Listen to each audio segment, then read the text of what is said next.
The other thing we have to keep in mind is that racism is often a failure to see that individual. It turns a person into a category. What happens when you fill out any type of application? They ask what your race is. Are you Latino or not Latino? Are you American Indian, American Islander, like Hawaiian, Samoan? Are you white? Are you African American? Are you Native American? That's the only place really on applications or maybe government forms. When you walk into a restaurant, you don't have to check a box as to what your race is. So again, some entity out there is continuing to keep society in that category of people. But no, instead we see Marcus as the father, maybe a teacher, maybe he's a musician. He's my neighbor. He volunteers down at the rec center coaching basketball. But yet the rest of us is as a black man. Back in 2020, did a couple of interviews with some students that I had, and they were black. And I asked them, what do you prefer to be called? Black, African American?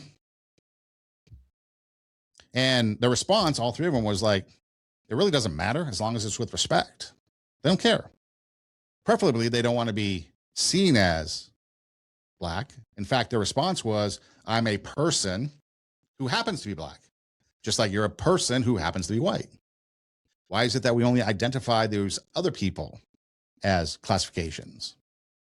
And so the response was, as long as you are talking about respect, you can call me black, call me a black man. You don't have to sit there and be PC and say I'm African American, because there are some people who are black that aren't African American. For example, Lennox Lewis, the boxer, just comes to the top of my head. He's British, English. How can he be African American? He's black and he's from England. No American in him. Not even an American citizen. And you've got others like the beloved Elon Musk and others, I think Charlize Theron, who are actually African American. They're from South Africa. It's African.